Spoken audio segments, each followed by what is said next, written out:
Gianna Gomez, meteorologist Karen Rogers, and Matt O'Donnell.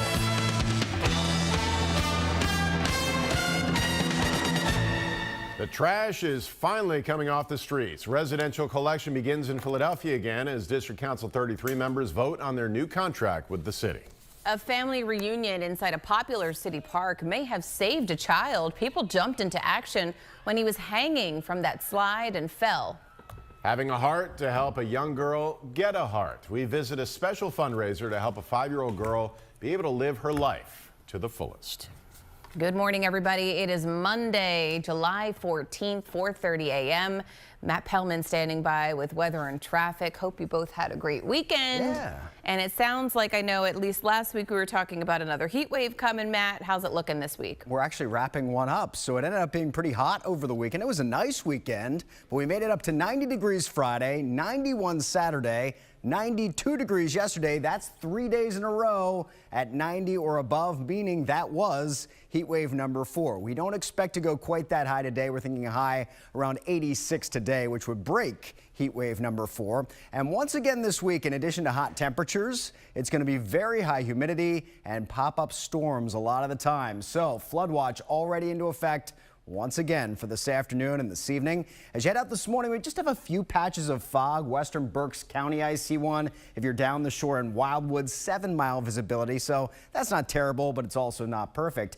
Temperatures as you head out, mostly in the 70s this morning. We're at 77 in Reading, 76 in Pottstown. It's 73 in Quakertown early on, 73 as well in Malvern. Center City sits at 76 degrees right now. We're at 75 over in Smyrna. It's 79, almost 80 degrees already in Fortescue, and down the shore in Cape May, 75 degrees so far this morning. As you head out to the diner to grab your breakfast this morning at 7 o'clock, 76 degrees. It is going to feel sticky out there, but a delicious breakfast is waiting for you. But maybe you have a croissant today, as it is Bastille Day. As we head over here, let's hit the roads early on a Monday morning. Time for traffic. Here's the Schuylkill Expressway. As you head westbound, you can get through. They reopened the westbound lanes of the Schuylkill around 7:30 last evening. Did some paving this weekend, so you're going to find a smoother ride heading into University City, which we will never complain about. On the eastbound side, there was some overnight work here around Spring Garden Street that's now gone. I see a light there on the shoulder, but otherwise lanes are open and traffic is moving fine there on 76.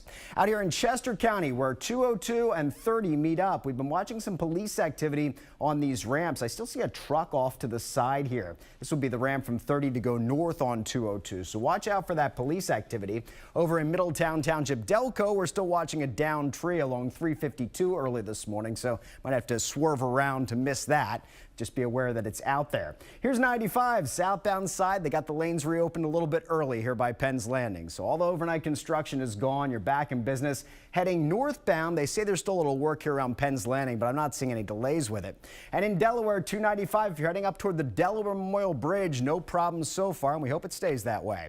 Early on this Monday morning. Matt? All good. Thank you, Matt. Happening now, these piles of trash across Philadelphia should slowly begin going away. Residential trash pickup resumes today with District Council 33, which includes sanitation workers back on the job. The union struck a tentative deal with the city last week.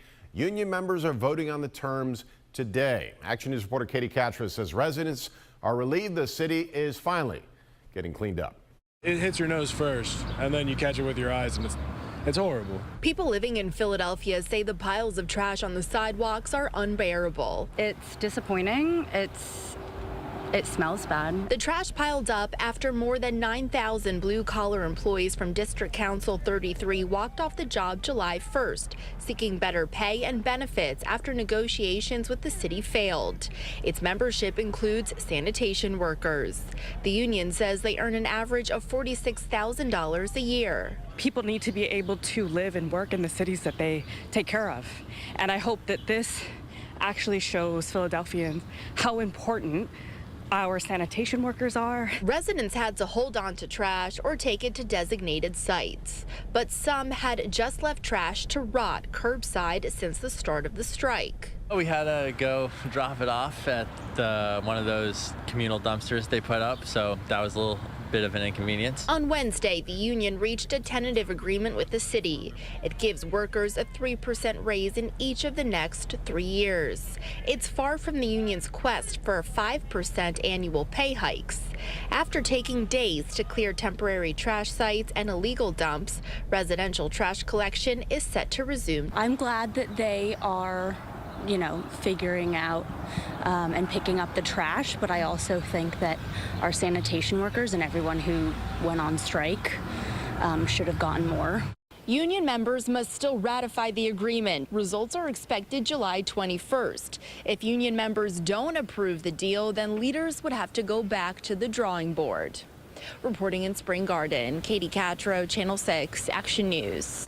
Another Philadelphia City Worker Union, District Council 47, Local 2187, is in the midst of a strike authorization vote. The members work in professional services in the city. Today is the final day for its members to vote for the authorization. They will count up the tallies tomorrow. The local union is asking for higher wages, improvements to health benefits. An authorization would not mean they would immediately head to the picket line, just means leadership could call a strike if they cannot come to an agreement with the city. A new alert for PATCO riders this morning. The train system is rolling out temporary overnight service changes. PATCO says this is being done to address safety and sanitary concerns. The action cam was there as cleaning got underway overnight. The changes will only impact weekday service from midnight to 4:30 a.m. During that time, trains will operate every 2 hours. And starting today through July 25th, the Lindenwold and 8th and Market Street stations will be closed overnight. The 9th and Locust Street station, which is usually closed during that time, will be open instead.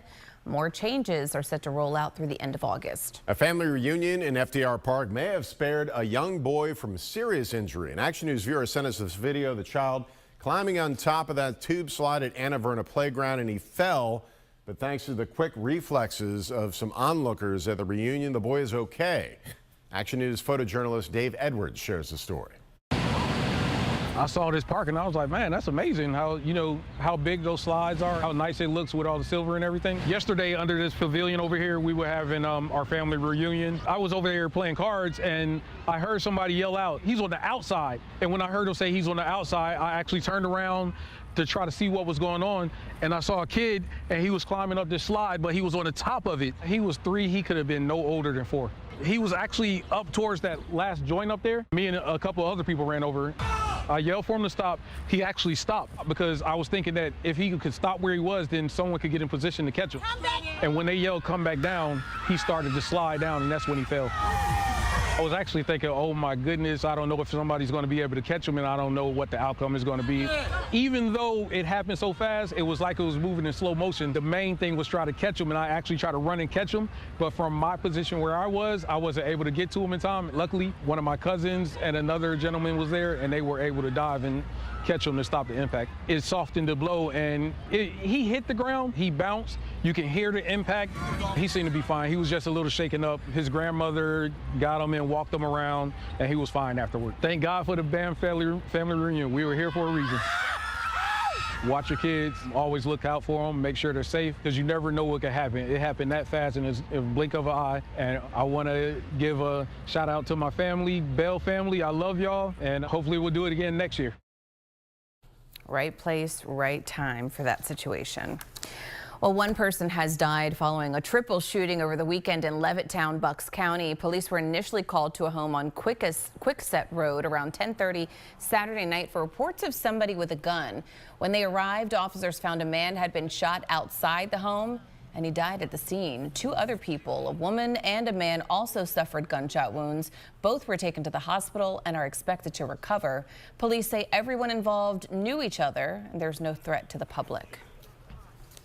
Police have arrested and charged a suspect in connection with a triple shooting in North Philadelphia. 39-year-old Nikhil Jennings was taken into custody on Friday.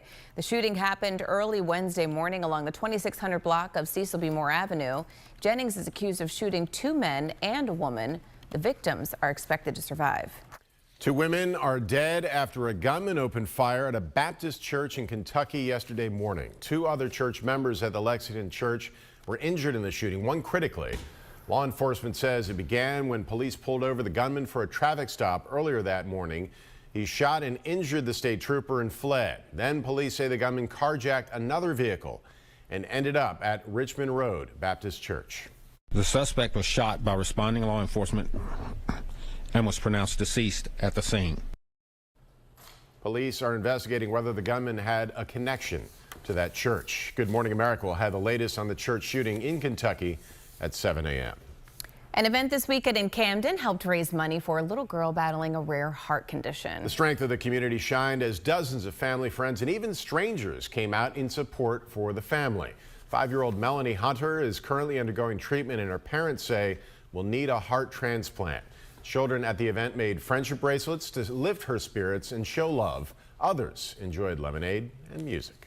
It means the world that the community can get together and show so much love to us, especially in a dark time like this. A local Jeep club organized the event to help out Melanie's family with the mounting medical expenses. Philadelphia's third annual Culture Fest returned to the Delaware River waterfront. The event featured everything from Black-owned restaurants to live art demonstrations and dancing. There were live Afrobeat and R&B performances as well, and one of the highlights from the day was the Culture Influencer Awards, recognizing people making a real impact in their communities. Time now is 4:41. A shakeup could be coming in the Trump administration amid the fallout from the Jeffrey Epstein case. Something new is coming that you can add to your Starbucks order today. Matt. Nothing really new coming on the weather front, Matt. It's more hot, more humid, more pop-up storms as we head into mid-July. In fact, a flood watch is already in effect for today. We'll track those storms when Action News continues on this Monday morning. New images show the destruction from 2 wildfires that are tearing through the Grand Canyon in Arizona. The National Park Service says flames already consumed the historic Grand Canyon Lodge and destroyed at least 50 other buildings within the park. The park's north rim will remain closed to visitors for the rest of the 2025 season as a result. Officials say lightning sparked one of the fires, dubbed the Dragon Bravo fire, back on July 4th. It has scorched more than 5,000 acres so far. There's continued fallout over the handling of the Jeffrey Epstein files, especially among President Trump's most vocal supporters. Sources telling ABC News that Deputy FBI Director Dan Bongino is considering resigning. A Department of Justice memo last week said Epstein had, quote, no incriminating client list. It also concluded the convicted sex trafficker died by suicide in prison. Bongino reportedly wanted more information released, but was blocked by the Justice Department. Over the weekend, President Trump continued to support Attorney General Pam Bondi over her handling of the case. President Trump has formally accepted an invitation from King Charles III to join him and Queen Camilla for an unprecedented second state visit to the UK. The invitation was hand-delivered to Trump by British Prime Minister Keir Starmer in February during a White House meeting. Traditionally, second-term presidents are not offered a state visit. Instead, they have been invited for tea or lunch with the monarch. During Trump's first term, he met with Queen Elizabeth. First Lady Melania Trump will accompany the president for the trip, which is scheduled to take place sometime in September. We have a consumer alert this morning. New Jersey-based LLK Trading is recalling its 200-gram packages of needle mushrooms due to a listeria risk.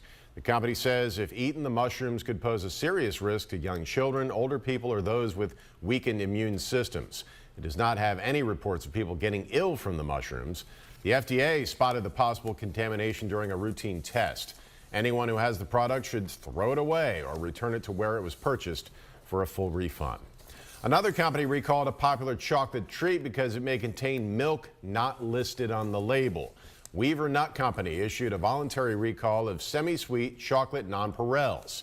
The recalled chocolates were shipped to more than a dozen states, including Pennsylvania and New Jersey. If you or someone in your household has a milk allergy, do not eat this product.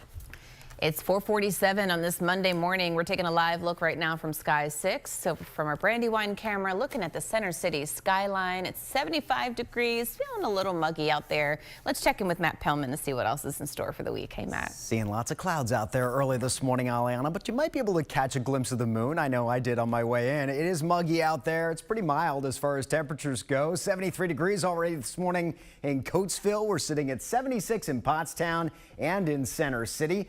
78 degrees right now in Wilmington. It's 74 in Middletown, 73 over in Millville, and down the shore in AC, 77 degrees so far this morning. Muggy Meter says, oh boy, get your pina colada ready. We are in the tropical zone all week this week with dew points in the 70s. That leads to very sticky conditions. Speaking of sticky, your ice cream is going to be melting on your hands, so that's going to be sticky too. We go up to 86 degrees this afternoon as you head to the ice cream store. Watch out for those storms popping up later on. We'll check Future Tracker in just a second. So far this morning, satellite and radar showing a few showers popping up coming out of Newcastle County over into Salem and Gloucester counties, and even some heavier rain and storms in the Allentown area early on this morning. Now, Future Tracker does show that as we get into the midday, 1 o'clock this afternoon, we're seeing some more widespread rain over parts of our region. We get into this afternoon's commute and out to our west in Lancaster, Harrisburg, Reading, a severe line of storms starts to roll in. That makes its way over toward us around 8 o'clock this evening, and you can see all those colors on the radar. We do expect strong storms this evening. As we get into tomorrow, you're going to have pop-up showers throughout the day once again. So with that excessive rainfall that we expect for much of our region, the greatest flash flood risk is north and west of 995 and right along the 95 corridor. And so a flood watch is in effect for most of our region for the afternoon and evening today. We are expecting heavy rain, much as we saw many of the days last week.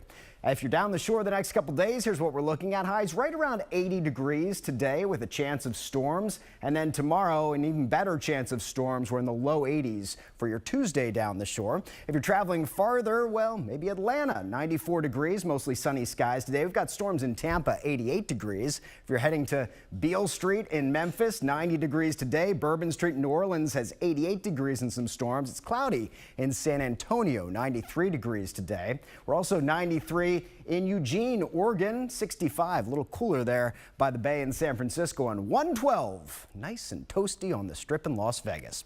Your exclusive AccuWeather 7-day forecast. Humid today. You're going to feel it as soon as you step outside this morning. More PM downpours expected this afternoon and this evening. 86 degrees today, a couple degrees more, 88 degrees tomorrow. And it's kind of the same thing. Very humid conditions, scattered storms. We stay very humid Wednesday with stray storms, 89 degrees for the Union. We're above 90. Calling for a high of 91 on Thursday with even more heat and humidity. It's continuing to feel tropical on Friday with a PM pop-up storm just shy of 90. And then for the weekend, highs in the upper 80s, sunny and humid Saturday, muggy Sunday. So it's kind of a lot of the same stuff. It's a lot of humidity, a lot of warmth, and a lot of chances for storms once again. It's going to be another unsettled week. That's right. Here we go again. Matt. We continue shining a light on Pennsylvania pride in our Made in PA series. Here's Christy Aletto with a preview of today's feature. We tend to see a lot of American flags flying proud during the month of July, but little do people know that one of the largest manufacturers of the Stars and Stripes is right here in Philadelphia.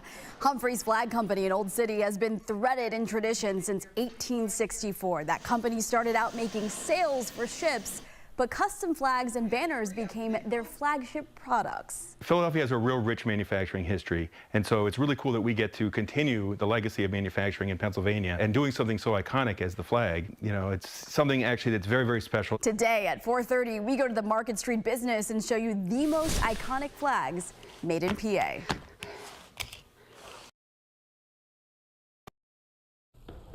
Starbucks fans are getting a special surprise this morning. The popular coffee shop teased it on social media. Starbucks posted this video on its Instagram page saying, quote, "Something secret is coming to the Starbucks app 7/14. The video itself shows a drink with some type of cold foam and chocolate cookie type crumbles on top. Looks pretty good. Yeah, and very nutritious. It is unclear what exactly the surprise entails. From surprise drinks to record-setting ones, residents in Tijuana, Mexico claimed a new Guinness World Record for the world's largest margarita. Ooh, the cocktail is 34,419 liters and was announced as the winner this weekend. The project had a ton of backing with 3 local universities and various suppliers providing materials and logistics. Tijuana was celebrating its 136th anniversary, so the record-setting event was part of the festivities. Give me a big straw. And yet, we are still searching for our lost shaker of salt, Matt. I'm ready to go swimming. I don't even need a snorkel. That looks great. Good morning, guys. We're out here along 42. Lots of people were down the shore once again over the weekend. A bunch came back last night. Some probably still have to get back this morning. So it's a Monday morning in the summertime. Expect plenty of traffic here on 42 coming northbound with that added shore traffic. Here we're watching some construction this morning. 295 both ways in Mercer County. The left lanes are blocked in both directions. Scheduled for another hour or so until 6 o'clock. You could find some slowing. And in Delaware, no problems at the Delaware Memorial Bridge this morning, unlike Friday, luckily. But we do have some construction along Philadelphia Pike. That's Business 13, both directions. The left lane's blocked there close to DuPont Avenue. On 95 southbound, they had it closed overnight. Here heading toward Penn's Landing, it's not closed anymore. Everything's reopened now by the Vine, so moving well in both directions. And the weekend closure we had on the Schuylkill westbound here by University Avenue has been lifted. They wrapped up the paving work at about 7:30 last evening. So everything's now reopened for you, and the ride is smoother, thankfully, as you get into University City. Matt and Atlanta.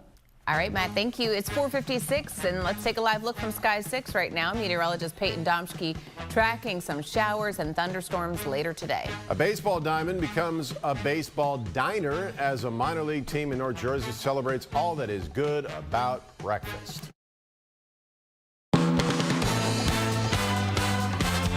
Action News, Philadelphia's leading news program with Matt Pellman, Aliana Gomez, meteorologist Karen Rogers, and Matt O'Donnell.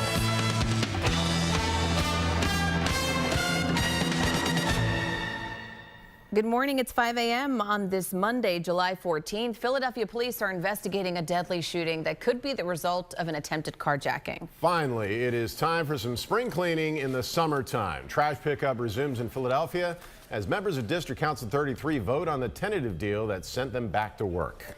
The Phillies are focusing on pitching at the MLB draft, selecting a player who put on quite a show at the College World Series. And we're talking to Matt Pellman about traffic and also Peyton Domschke in for Karen with AccuWeather. Good morning to you both. I cannot wait to see my sanitation worker friends later on today picking up that trash. You make such a relationship with them, truthfully. And you know what? They've got at least a decent window of dry time today to work with because things do change by the afternoon and evening. As we take you outside the Commodore Barry Bridge, you can see there's plenty of clouds above. The sun is going to try to peek through, but that's just going to fuel the atmosphere for some drenching downpours later today. A flood watch is up for the urban corridor in areas north and west from the afternoon through the evening. That's because rainfall rates today could exceed 2 to 3 inches per hour. With Storm Tracker 6, not a whole lot of activity. We did have some showers move through the Lehigh Valley very early on this morning. Those are parting ways with the area, but we are waiting for a cold front. That's going to start to interact with our tropical air in place, and with the daytime heating, everything's going to start to blossom. So here's a look with Future Tracker as we go through time. I think we start to see some isolated activity popping by about midday, and then through the evening. Take a look at this. We've got the brighter tones on your screen. Those are those heavier areas of rainfall coming down. I've only stopped the clock here at 6 o'clock tonight, and we've got hours left as that tries to approach the I-95 corridor closer to 9, 10 o'clock. I'll have all the latest hour by hour coming up with my full forecast. But in the meantime, we're starting the day in the 70s. It is dry for most of the area.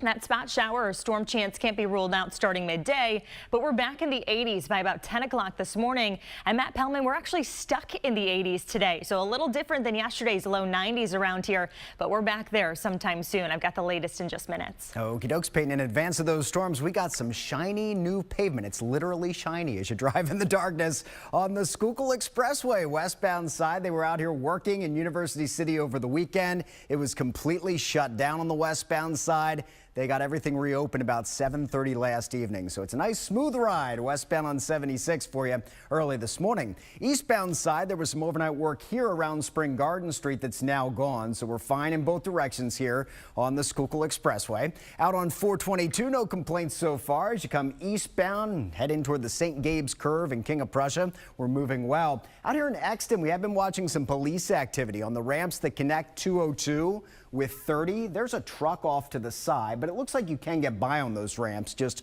watch out for the activity out there early this morning. Still have a downed tree we're watching in Middletown Township, Delco along 352. I want to stick with Barron Road. That could be a better bet for you early this morning. On 95, all our overnight construction, including the northbound work here by Penn's Landing, is cleared out of the way. And on 295 in Delaware, if you're heading up toward the Delaware Memorial Bridge, unlike Friday, no problems so far on this Monday morning. Aliana? All right, Matt, thank you. Happening now. The cans are by the curb as regular trash pickup resumes after the city workers strike. A new video showing there's a lot of work to do still. Garbage was overflowing at a dumpster site at 54th Street and Overbrook Avenue overnight. And as cleanup continues, union members will be voting on the deal that ended the strike. Action News reporter Corey Davis has been following this story from the very beginning. Corey joining us live from a residential block in East Falls with the latest. Corey, you know, since you've been there from the beginning, how is the trash looking on the streets right now? Aliana, good morning. So here along Midvale Avenue, people have their trash in trash cans, kind of neatly put on the side of the curb here, ready for trash pickup on this side of the street, the other side of the street as well. They have their cans, the bags, cardboard boxes, just stuff that they've been trying to hold on to or either drop off at those temporary drop sites during the duration of this strike. Residents overall are saying that they have definitely realized how important these city services are. But I think Philadelphians in general don't maybe think about where their trash goes, and so, like, you know, the reminders of seeing it pile up makes them realize it doesn't just disappear. So the essential workers, the sanitation workers are really important, and I think they're overlooked. So along with trash pickup, a number of other city services that stopped or either were reduced during the strike, including libraries, rec centers, and pools, will continue to return to normal operations today. The more than 9,000 blue-collar city workers of District Council 33 walked off the job on July 1st, and trash quickly started piling up. The strike ended last Wednesday, July 9th, but the city needed several days to resume full operations with curbside pickup starting back today for residents with trash day on Mondays.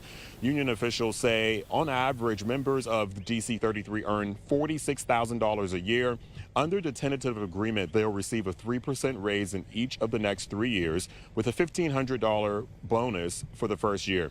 Members will begin voting today to accept that agreement, and some residents right now are hoping for a done deal.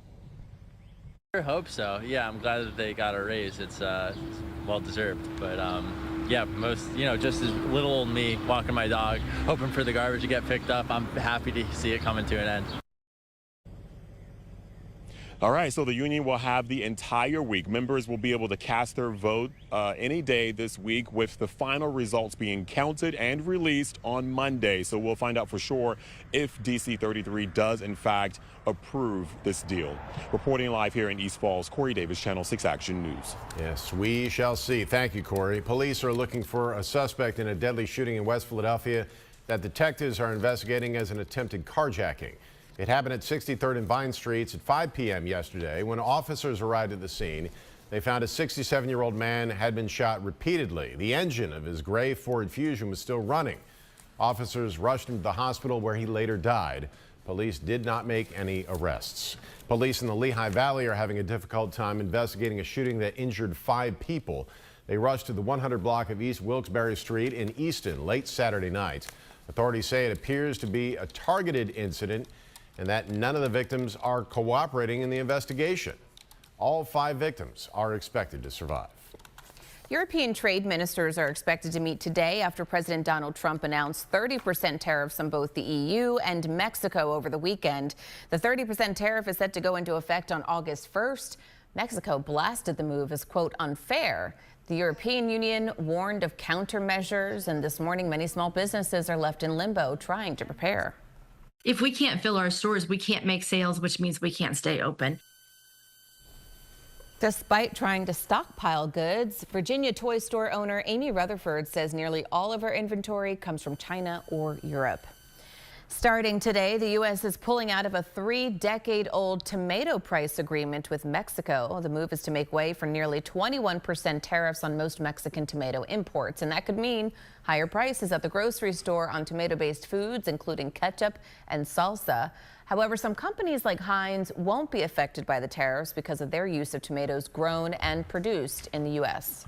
Happening today, people and pets in Reading will have their own special place to enjoy the outdoors. The Berks County City is celebrating the grand opening of its first public dog park. The Caramel and Friends Dog Park sits along the 100 block of East Wyomissing Boulevard. It is named in honor of Mayor Eddie Moran's beloved rescue dog, Caramel. The ceremony starts at 9 a.m. People are invited to bring their furry friends to celebrate. It's 5:08 on this Monday morning. We're taking a live look from Sky 6 right now, looking at the Ben Franklin Bridge. We're seeing those pink and purple hues in the sky. Peyton, usually that's a sign of some pink sky in the morning, sailor's morning, or red sky in the morning. Either way, I know exactly what you're talking about, Aliana. And we should have our attention to Storm Tracker 6 by the afternoon and evening as we're watching a cold front make its arrival to the Delaware Valley. And the Weather Prediction Center is watching today's outlook. In fact, it's been upgraded from what they were projecting even yesterday. So this big red bullseye zone here, including Philadelphia, Wilmington, parts of Newcastle County, back to Lancaster County, even through the Lehigh Valley, have the greatest risk for flash flooding today. That's that moderate level, a level 3 out of 4 from the Weather Prediction Center. So we'll be watching this very closely, as not only could we see some gusty winds with some of these storms, but the severe weather risk overall is very low. We're watching and most concerned about how much heavy rain we can get in a short window of time with some slow moving thunderstorms. Storm Tracker 6 right now is pretty quiet out there. Just a few light showers through parts of Salem and Cumberland County, even Cape May County right now. But other than that, the activity is slim to none. It's still off to the north and west, and it's really going to be fueled by the heat of the day. So think the higher heat during the afternoon and evening paired with the higher humidity. I'm going to have the latest breakdown in the exclusive AccuWeather 7-day forecast on what this looks like hour by hour. Matt, Aliana. All right, Peyton, thank you. It is 5:10. Texans have new flooding concerns where the July 4th flooding death toll continues to rise and the search for the missing continues. Neil Diamond makes a surprise appearance at a show in California, leading a sing-along of his most famous song. Action News is sponsored by your local McDonald's owners and operators of Greater Philadelphia.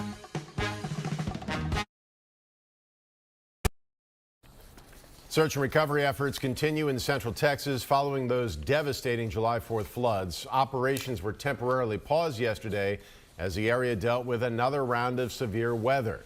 Texas Governor Greg Abbott said dozens of people were rescued in the Lampasas area where the river rose more than 30 feet in just hours.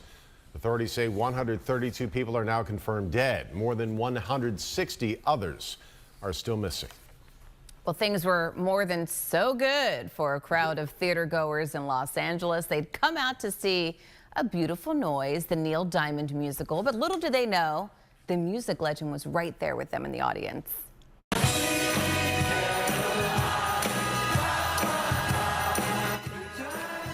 Oh, it's a classic. The big reveal happened during the show's curtain call. Diamond took the mic and led more than 2,000 fans in a sing-along of his hit, Sweet Caroline. The 84-year-old also took pictures with the cast of the play backstage. Forever in blue jeans, he is. Now this sign says it all, nothing finer than baseball and a Jersey diner. A minor league team in Somerset County, New Jersey, took on an alternate identity over the weekend. The Somerset Patriots, the Yankees AA affiliate, became the Jersey Diners on Saturday. And the official mascot, a mug of coffee named Joe, made an appearance, and fans and broadcasters chowed down on traditional diner classics while jukebox hits played. Our sister network ESPN featured the Jersey Diners last night, one of several this year as part of SportsCenter's 50 States in 50 Days. Peyton Domschke has AccuWeather. Well, the cup of Joe sounds pretty delightful right now. You just might want to put it on ice because it's got a decent melt factor with anything that's going on today. A lot of condensation happening on that cup. Morning clouds, spotty showers can't be ruled out. Already seeing that through southern New Jersey. We will deal with some sunshine today. That's going to fuel the daytime heating aspect. And if I am going to pinpoint a drier location, it's east of I-95 today. So some of our shore communities, you luck out and you actually spend most of the day, if not all of the day, dry. Scattered showers and downpours develop, especially northwest of the I-95 corridor this afternoon and evening. And with that being said, we could actually turn out a lot of rain in a short window of time. Localized flooding and a gusty thunderstorm can't be ruled out. But why is that all possible? We did have a dying complex of showers and storms, mainly through the Poconos this morning and clipping parts of the Lehigh Valley. That continues to fade to the north and east and kind of fall apart. But we're waiting for this cold front that sweeps through and interacts with a tropical area that has been locked and loaded for some time, and it's really not going to budge. Storm Tracker 6 right now, I mentioned those little spot sprinkles from Salem, Cumberland, all the way down to Cape May County, and then just some trying to push out of the Lehigh Valley, still around the Poconos. So we stay pretty quiet and dry for at least the next several hours here. I think by the time we hit midday, we're starting to see some isolated activity, mainly west of I-95 and Philadelphia altogether. And then just watch this blossom over time. These are going to be slow moving showers and downpours. And again, perhaps some gusty winds associated with any of these that do develop. And I have pinpointed radar right now at about 5, 6 o'clock. So this unfortunately could coincide with the evening drive. Then it continues to slide its way to the east. This boundary tries to stall on out, but thanks to us losing the daytime heat, the sun sets around 8:30.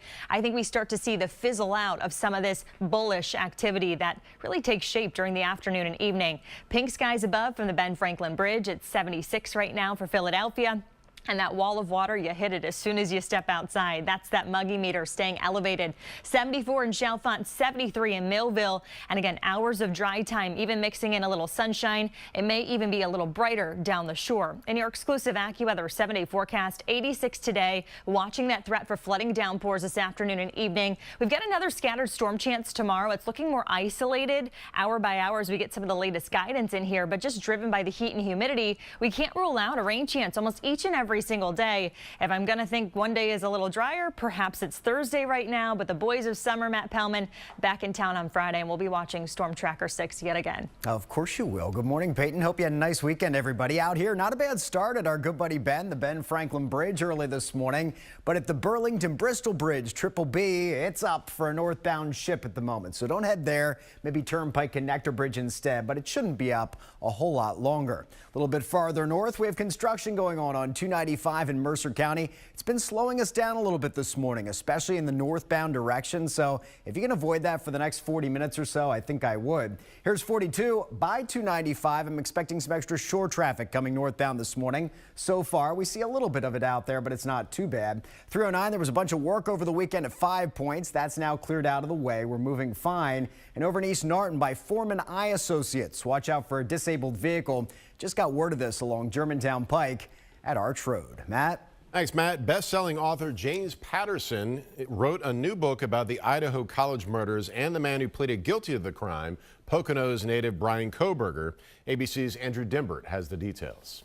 In this morning's GMA First Look, best-selling author James Patterson on the Idaho college murders. For people who have followed this story, we wanted to give them closure. Patterson teaming up with investigative reporter Vicki Ward to co-write the new book, The Idaho 4, An American Tragedy, speaking with people with ties to the case, including family and friends who believe Maddie was the target. When you share this thought of how and where did he find these girls, was there a bit of a consensus among the friends? There was consensus that it was Maddie that Kohberger was going for, and the victims' families, I think, would all agree with that. And coming up at 7 a.m., what new revelations James Patterson and Vicki Ward unveil in the Idaho college murders case. With your GMA First Look, I'm Kana Whitworth, ABC News, Los Angeles. 5:20 now. He is one of the few to pitch a no-hitter during the College World Series, and he is now on track to one day join the Phillies rotation. The MLB All-Star break is now underway. Kyle Schwarber opted out of tonight's home run derby in Atlanta, while the Phillies' other All-Star, Zach Wheeler, chose to rest his arm instead of pitching in the game tomorrow. Now, the Phillies ended the first half of the season in first place in the division after narrowly defeating the Padres yesterday.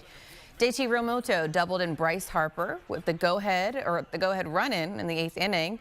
The Phillies win at 2-1 to avoid the sweep. The Phillies also picked up a new pitcher last night during the first round of the MLB draft. Action News reporter Catherine Scott is live at the ballpark with details on this selection. Who is he, Catherine? Well, fans are very excited about this pitcher. Guys are also excited that Phil's get a little bit of a break right now. And keep in mind that this time next year, the All-Star break festivities are going to be taking place here in Philadelphia. But this year, the Phils eked out the divisional lead as they head into the All-Star break. And even though they were near the bottom of the draft picks, many fans are thinking the team did very well. The Philadelphia Phillies select Gage Wood. With the 26th overall pick in the first round of the MLB draft, the Phillies selected pitcher Gage Wood from the University of Arkansas. There are celebrations in draft rooms, and then there's what's happening right now in Philadelphia. Because to get Gage Wood there, it was the best swing and miss fastball in the entire country this year. Last month, the junior right-hander threw the third no-hitter in the history of the Men's College World Series. I think it was 119 pitches in that game, and it was quality stuff from pitch 1 to pitch 119 at the very end. We saw a strong-bodied competitor that goes out there with big stuff, dominates with his fastball and curveball. Wood, listed as 6 feet and 205 pounds, is known for having one of the best fastballs in the draft. The Phillies say they envision him as a starter. But since the Philly bullpen could use some help right now, a lot of fans want to know, could the Phils rush Wood through their system to get him ready to help for a playoff push this year? Another college pitcher who went in the first round of the Phillies, Aaron Nola, who reached the majors in 13 months. We talked about Liam Doyle. If you want to rush him there you go. to a bullpen, you can rush him to a bullpen. Well, the Phillies are a team that they're in contention now. I don't think it's ever really easy to predict how fast a person's going to have the ability to move. I do know he has the potential to move quickly. I think he's a guy that the Philadelphia fans are going to learn to love. So he's got that type of, you said moxie, our fire. It's somebody that I think is pretty easy to get behind. And also in local draft news, Caden Bodine of Haddon Heights, a catcher. He was selected in the first round by the Baltimore Orioles. For Live at the Bank, Catherine Scott, Channel 6 Action News. All right, Catherine, it's going to be an exciting season. All right. Chelsea is the FIFA World Cup champion. The club will take the title back home to London after a stunning win yesterday at a sold-out game at MetLife Stadium. They beat Paris Saint-Germain, the heavy favorites, 3-0. President Trump presented the trophy to the club, who then hoisted it above, proud of their well-deserved victory. Wimbledon wrapped up yesterday with Carlos Alcaraz and Jannik Sinner facing off in the men's championship. The matchup lived up to the hype for tennis fans. Sinner dethroned Alcaraz and won his first Wimbledon title. He is also the first Italian player to win a Wimbledon singles title. It's 5:27. Patco rolling out temporary overnight service changes. It's all to enhance safety and cleanliness. We've got details on what to expect coming up. The trash is coming off the streets. Residential collection begins in Philadelphia again as District Council 33 members vote on their new contract with the city. Right place, right time. A child seen dangling from the top of a playground slide at a popular city park. Luckily, some quick-thinking adults attending a family reunion jumped into action. The Starbucks surprised the coffee chain's secretive social media posts as people racing to open the app this morning. Wonder what's in that cup. Good morning, everybody. It's Monday morning, 5:30. Peyton Domschke in for Karen Rogers. Matt Pellman here, keeping an eye on the roads. Good morning, guys. Good morning. Good I feel morning. like this is kind of what we expect for mid-July. Hot, humid, storms. Every single day of the extended stretch. At least there's a chance. But today we're going to focus in on the idea of some heavy drenching rain that could result in some localized flooding. It's not anything that is happening with Storm Tracker 6 at this moment in time. We did have a cluster of showers and storms pass through the Lehigh Valley and the Poconos earlier this morning, and now just a few little pop-up cells from Salem to Cumberland, even to Cape May County right now. For the most part, we're dry to start the day, but we are waiting for a cold front. That's going to begin to interact with the tropical air that is locked in place across the Delaware Valley, but also get fueled by the daytime heating. Think the afternoon and evening, and that's the time frame we're going to watch this activity blossom here. Future tracker in motion.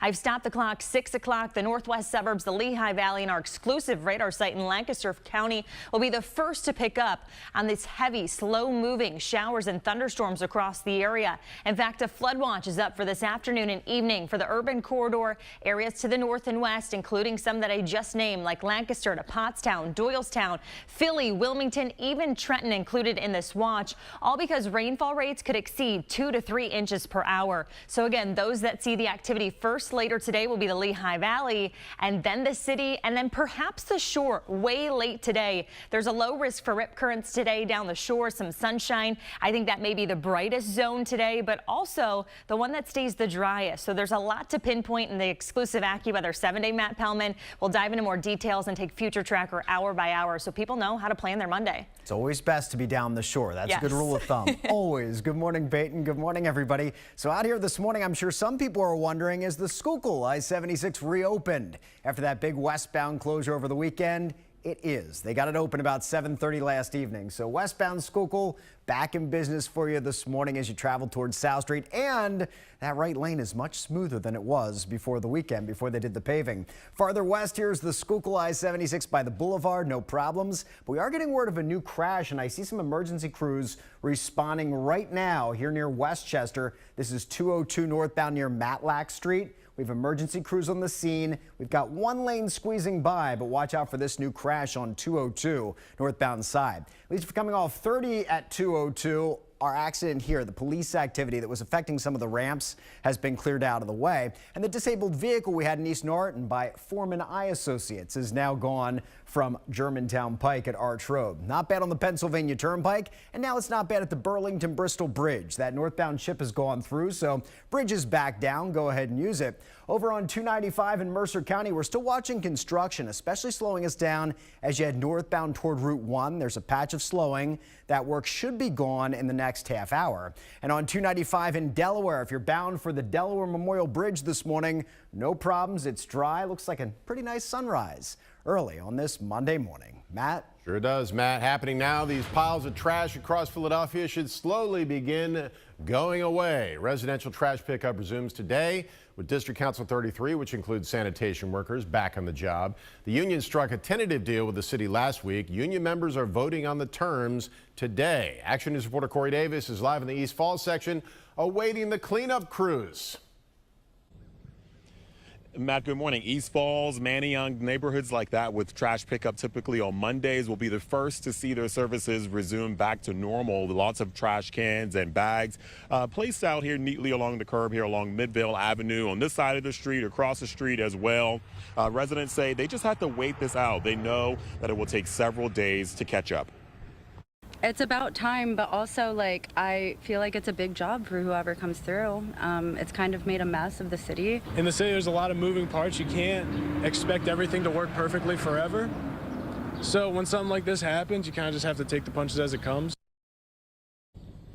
So along with trash pickup, a number of other city services that stopped during the strike including libraries, rec centers, and pools will continue to return to normal operations today. The more than 9,000 blue-collar city workers of District Council 33 walked off the job on July 1st, and trash quickly started to pile up. The strike ended last Wednesday, July 9th, but the city needed several days to resume full operations with curbside trash pickup starting today for residents who typically have their trash days on Mondays. Union officials say on average, members of DC 33 earn $46,000 a year. Under the tentative agreement, they'll receive a 3% raise in each year of the next 3 years, with a $1,500 signing or bonus for the first year. Members will begin voting today to accept the agreement. People need to be able to live and work in the cities that they take care of. And I hope that this actually shows Philadelphians how important our sanitation workers are, how important our librarians are and our libraries are, and how to support public service workers. Okay, so union members will begin voting today to officially ratify that tentative agreement. They have the entire week to cast their vote. So we'll find out the results on Monday, next Monday, when those results are counted and released to the public. But now reporting live here in East Falls, Corey Davis, Channel 6 Action News. Matt. Thank you, Corey. And at the same time, Philadelphia's white-collar union, District Council 47, is in the midst of a strike authorization vote. The members work in professional services in the city. Today is the final day for its members to vote for the authorization.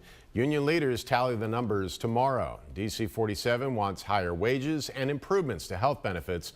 An authorization would only mean union leadership could call a strike if they cannot come to a contract agreement with the city. A new alert for PATCO riders this morning. The train system is rolling out temporary overnight service changes. PATCO says this is being done to address safety and sanitary concerns. The action cam was there as cleaning got underway overnight. The changes will only impact weekday service from midnight to 4:30 a.m. And during that time, trains will operate every 2 hours. Starting today through July 25th, the Lindenwold and 8th and Market Street stations will be closed overnight. The 9th and Locust Street station, which is usually closed during that time, will be open instead, and more changes are set to roll out through the end of August. A family reunion in South Philadelphia's FDR Park may have spared a young boy from serious injury. The curious toddler fell from a very tall slide, but is okay thanks to the quick reflexes of those nearby. Let's show you the video here from an Action News viewer. It shows the child climbing on the top of the tube slide at the Anna Verna playground over the weekend. Some family members at the reunion saw everything unfold. The child fell after someone told him to come back down. One man says his cousin dove just in time to break the child's fall. After he stopped the initial impact or the force from him falling, it softened the blow and he hit the ground, but it wasn't like a very serious impact. So luckily he was there and he actually hit his head, but the impact wasn't that bad. But it looks like the child will be okay. It's 5:39. We're taking a live look from Sky 6 from our attheshore.com camera, looking at Sea Isle City, looking really pretty this morning. 75 degrees, a little humid out there. Let's check in with meteorologist Peyton Domschke. Hey, and the humidity, Aliana, is going nowhere anytime soon. In fact, it's only priming the atmosphere for a cold front to move on through, and that's going to result in some heavy downpours down the shore as we take you just down to Sea Isle, but also back out to around the Toms River area, Long Beach Island, dealing with some patchy visibility. It's really few and far between this morning. Nothing pronounced like we saw the past couple of mornings across the area, and especially with southern New Jersey. But speaking of folks who southern New Jersey, from Salem to Cumberland, even to Cape May County, now stretching into parts of far eastern Newcastle County, a few showers and downpours. These are going to be short-lived here. They'll fizzle out in nature, but something to point out if you are headed out here in the next half an hour to an hour. With satellite and radar, we have a complex of showers pushing off to the north and east, but we're really waiting for this cold front that's going to interact with the higher humidity and the daytime heating to really get some slow-moving downpours. So the Weather Prediction Center is watching today for excessive rainfall from the urban corridor, Philadelphia out to Wilmington, Delaware, back to the north and west, including the Lehigh Valley to Lancaster County. Those are the zones that have the greatest risk for flash flooding. Think just a week ago, some spots saw 3 to 5+ inches. We'll be chatting about this hour by hour with Future Tracker coming up in just moments. Matt, Aliana. All right, Peyton, thank you. It's 5:40. Starbucks is planning a surprise this morning. And you didn't say Uno. Gamblers are now holding the colored numbered cards as the popular game hits the Vegas Strip.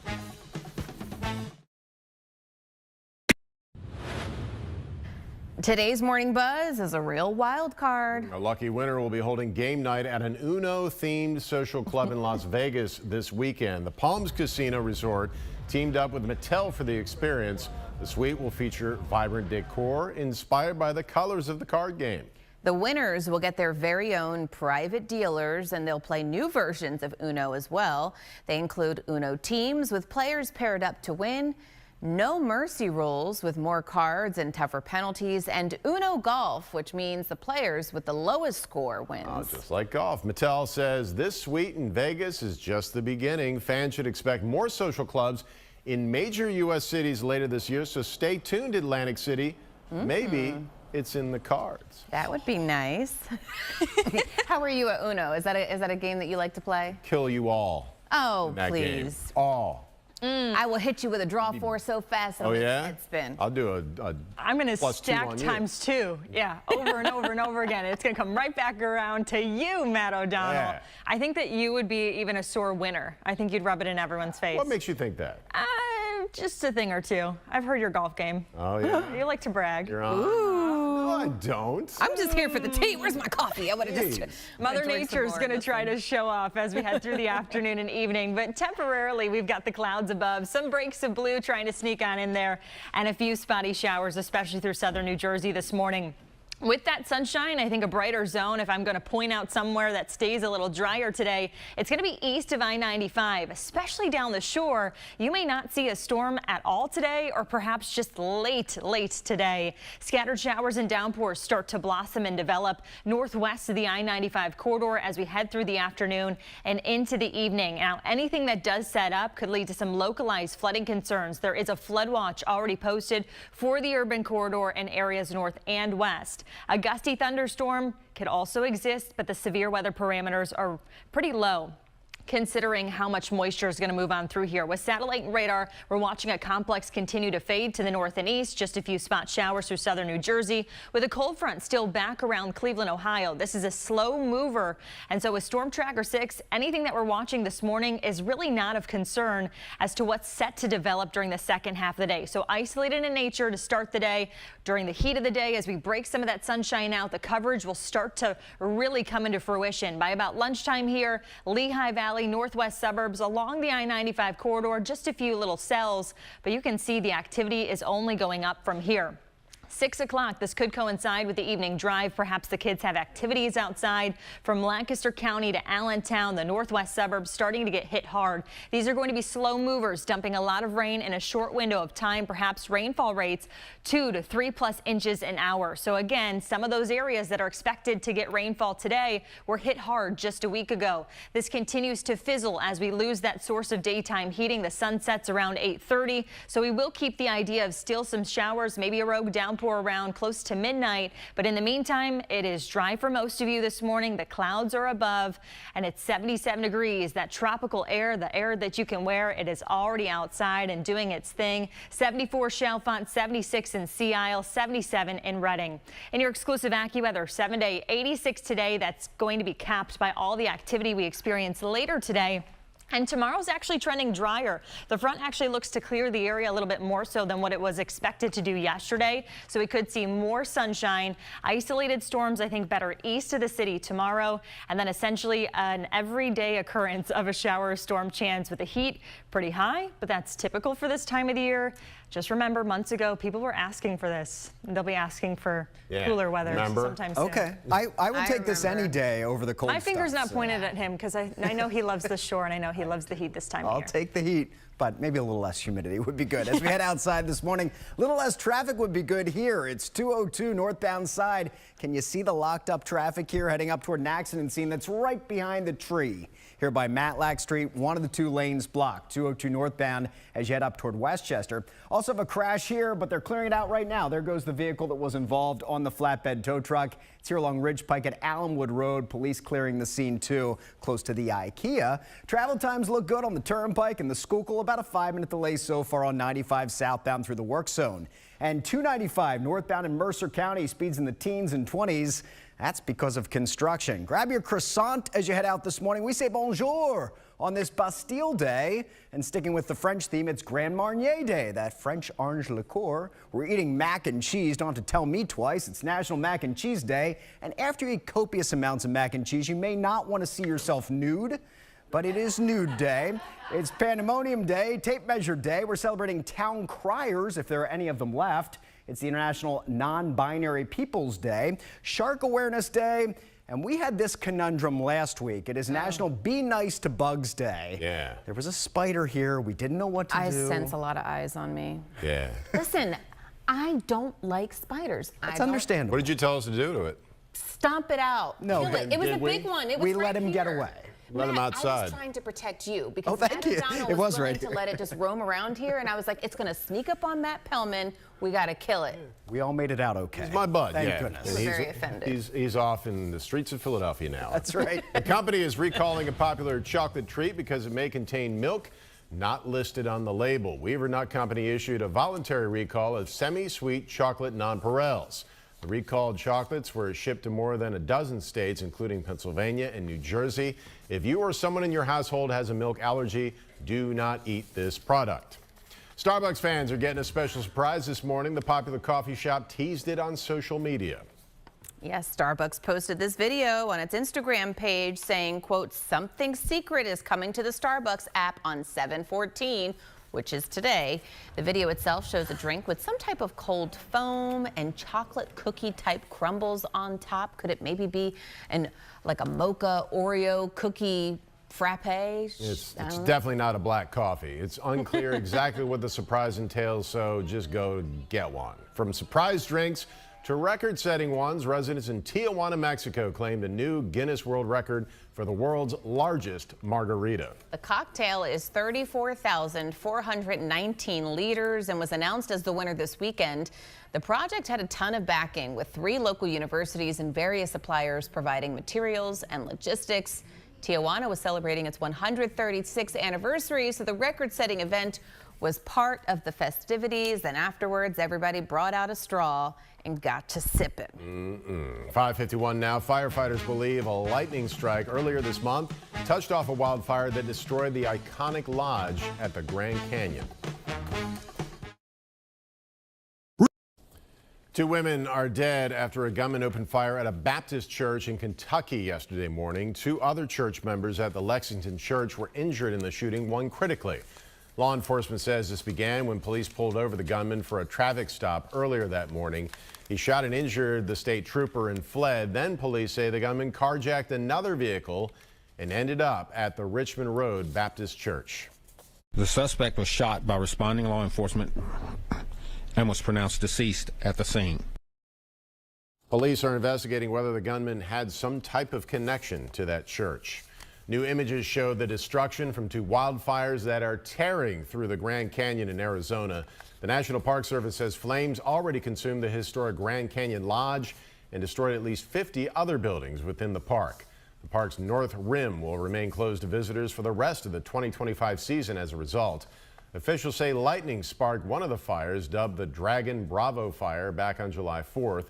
It has scorched more than 5,000 acres so far. There continues to be fallout over the handling of the Jeffrey Epstein files, especially among President Trump's most vocal supporters. Sources telling ABC News that Deputy FBI Director Dan Bongino is now considering resigning. A Department of Justice memo last week said Epstein had no incriminating client list. It also concluded the convicted sex trafficker died by suicide in prison.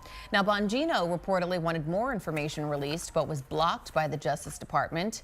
Over the weekend, President Trump continued to support Attorney General Pam Bondi over the handling of the case. 5:55 now. A special orange furry guest is paying us a visit next. Oh, we love to see him. Can't wait. We're also following President Trump's latest tariff threats and the impact they could have on your next shopping trip.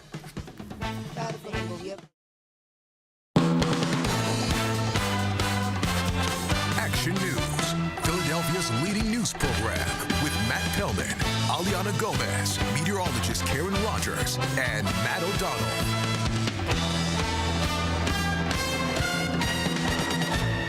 It's 6 a.m. on this Monday, July 14th. Philadelphia police are investigating a deadly shooting that could be the result of an attempted carjacking. Finally, it is time for some spring cleaning in the summertime. Trash pickup resumes in Philadelphia as members of District Council 33 vote on the tentative deal that sent them back to work. And the Flyers are hitting the road, and we're their first stop. Hey, guess what, everybody? Gritty is live here in the studio. Everyone's favorite orange mascot, hanging with us for the summer community caravan. Oh, he's ready. He said he's already 2 cups of coffee in this morning. He only has 2 fingers, or maybe it's 3. I don't know. He's got 8. I don't know how he got past security this morning. Gritty's spicy this morning. I didn't know he had a belly button. You see that? Well, yeah, it squeaks, right? Yeah. I want you to try it. Oh, yeah, Matt. Come on. Matt. Give it a squeeze. Do it. Nice. Don't you feel better? I do. Your day is made. Yeah. And if you didn't like your day, well, Mother Nature's going to make it just a little bit more interesting. Right. Out the door this morning, it's not too bad, especially down the shore. They've got more sunshine there. Our AtTheShore.com camera taking you out to Sea Isle, where I think you're expected to smile in Sea Isle all the time. I think that's the slogan down there. With Storm Tracker 6, we do have a few showers, mainly through southern New Jersey, featuring Salem County, Cumberland County, and and just trying to approach even Newcastle County this morning. Other than that, it's quiet, it's dry, but it's not going to stay that way today as we watch a cold front that's going to advance and meet up with the tropical air that's in place. And thanks to the daytime heating, things are really going to develop here. So with Future Tracker, I've stopped the clock at 6 o'clock here. Our exclusive radar site in Lancaster County will be the first to pick up on this activity, and it will be heavy, slow moving showers and downpours across the area. Rainfall rates 2 to 3+ inches an hour. So we'll be watching for localized flooding concerns. A flood watch already posted for the afternoon and evening, includes the urban corridor areas to the north and west. Again, a lot of rainfall in a hurry. Think those zones that were hard hit just about a week ago, expected to get some more wet weather. The driest of zones down the shore today, and a little extra sunshine and a low risk of rip currents. Matt Pellman, it's just the place to be down the shore, especially to escape today's rain chance. Now I'm watching over my shoulder this morning because someone's lurking, Peyton. I saw him. But for now, let's talk about 202 northbound side here by Matlack Street. There's an accident this morning as you head, there he is, as you head up into Westchester. Watch out, one of the 2 lanes is blocked. I know it'll sneak up on you just like Gritty, so we want to warn you about it. 202 northbound side. Also getting word of a pretty serious accident in Avondale this morning. We're watching that along Pennsylvania Avenue at 3rd Street. Do you want to come on in here and help me out? No, okay, you're just gonna lurk. All right, we're still watching this crash. Conshohocken right by the IKEA entrance. Police are still on the scene, but traffic's getting by okay along Ridge Pike. Out here on the Schuylkill Expressway, Gritty, we had the orange construction cones. They matched you over the weekend, but they're gone now from the westbound side. All the lanes are reopened. And over on 295, construction cones like Gritty still lurking on the northbound side, so delays are there as well. Early on this Monday morning, Aliana.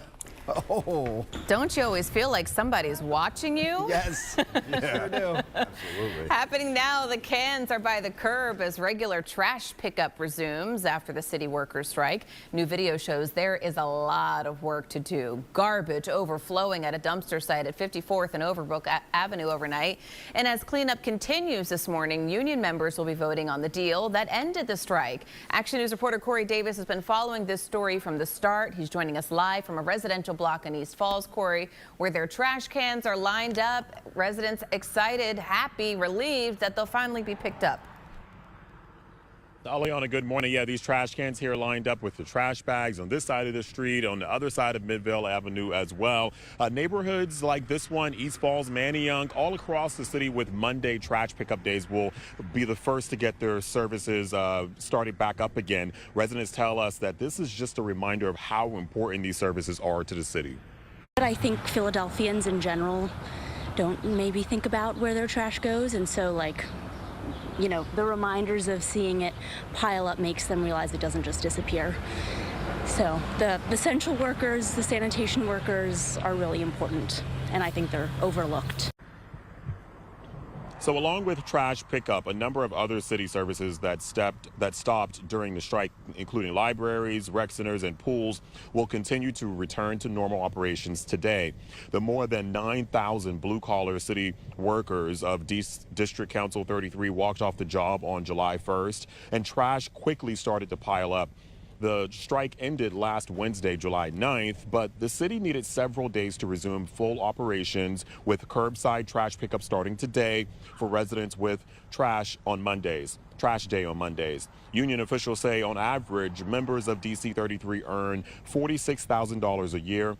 Under the tentative agreement, they'll receive a 3% raise in each of the next 3 years, with a $1,500 bonus the first year. Members will begin voting today to accept the agreement, and some residents are hoping this is a done deal.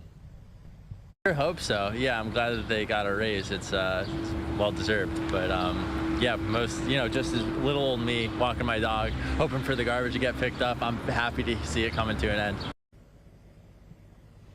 Yeah, so moving forward today, all week, members of the union will have the opportunity to cast their votes. We're told that everything will be counted up on next Monday, with those results also released on that day as well. Reporting live here in East Falls, Corey Davis, Channel 6 Action News. Thank you, Corey. Police are looking for a suspect in a deadly shooting in West Philadelphia that detectives are investigating as an attempted carjacking. It happened at 63rd and Vine Streets at 5 p.m. yesterday. When officers arrived at the scene, they found a 67-year-old man had been shot repeatedly.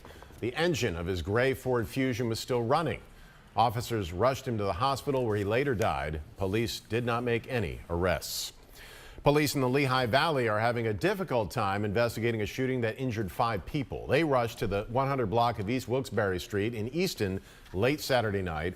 Authorities say it appears to be a targeted incident and that none of the victims are cooperating with the investigation. All 5 victims are expected to survive. All right, let's turn to business now. President Trump announced more tariffs on some of America's biggest trading partners. Maribel Aper is joining us live from the NASDAQ with our Market Watch report. Maribel, some news coming out this morning and what to expect as Mexico is preparing. This is what we know, Aliana. President Trump says the U.S. will hit Mexico and the European Union with 30% tariffs set to take effect August 1st. Trump said if the EU or Mexico retaliates with their own higher tariffs, then the U.S. would simply add 30% to that figure. The EU had planned to roll out its own tariffs today. The Associated Press says those have been now delayed. Collectively, the EU sells more to the U.S. than any single country. That's according to government figures. And combined, Mexico and the EU make up roughly 1/3 of all U.S. imports. Stock futures have been lower on word of these tariffs, and investors also waiting on a key inflation report that's due out tomorrow. The consumer price index will show if tariffs drove up prices in June. Now, right now, looks like futures lower. Dow futures down 134. NASDAQ futures down about 62 points. Stocks fell on Friday. The Dow lost 279. NASDAQ dropped 45 and the S&P 500 fell 20 points. Bitcoin has been soaring to record highs this morning. The cryptocurrency, it's been trading above that 122,000 mark. The rally comes after Bitcoin ETFs had their biggest day of the year last Thursday with $1.18 billion flowing into the funds. And today kicks off what's being called Crypto Week. In Washington, the House will consider a series of bills aimed at providing a clear regulatory framework for digital assets. I'll have more and brighter, Matt. Okay, we'll see you then. Thanks, Maribel. Let's take a live look at Sky 6, get you set up for the work week. And there's the sun peeking through the clouds. And here's Peyton Domschke in her gritty orange this morning. Totally unplanned. I would like to say I knew exactly when and where he was going to be, but he's a busy guy, so you can't really predict exactly and lock him down into your schedule. But when it comes to your schedule, what we're watching is a cold front that's going to interact with the tropical air in place. So the Weather Prediction Center is actually pinpointing the I-95 corridor areas north and west for the greatest flash flood risk in place today. In fact, it's deemed moderate by them. That's a level 3 on a 4 on their scale for flash flooding parameters today. And we can't rule out a gusty thunderstorm as well. The severe weather threat is pretty low today, a marginal risk for the I-95 corridor in those same zones north and west. But the heavier rainfall is really going to take the cake here. And that's because this cold front interacting with the tropical air that's locked and loaded. And so the rainfall rates and slow moving storms could produce rainfall rates 2 to 3+ inches an hour. And that also goes on top of areas that were hard hit just a week ago. Some zones picked up over 5 inches of wet weather, so we're waterlogged. It's not going to take a whole lot to see residual issues today. Storm Tracker 6 showing off southern New Jersey with a few spot showers from Salem to Cumberland County, and all of that will eventually fizzle out. But we will watch the idea of some spot showers forming, especially along I-95, northwest suburbs into the Lehigh Valley early this afternoon before coverage picks up as we head through the evening. Up to 83 degrees by 11 o'clock this morning, some peaks of sunshine. If you're looking for a brighter and drier spot, South Jersey, specifically down the shore, it's not a bad place to be. I've got the latest with Future Tracker hour by hour coming up in just minutes. Aliana, Matt. Thanks, Peyton. 6:09. Forget peanuts and Cracker Jacks. A Cup of Joe mascot and diner food is the main attraction at a minor league ballpark in New Jersey. Plus, Gritty is live here at our 6 ABC studios. Look at him. He's outside in our 6 ABC yard training for his very own 5K run that's coming up. Fans can sign up in minutes, and other members of the Flyers will be joining us to talk about that and more when we come right back. Look at him go. Won't stop.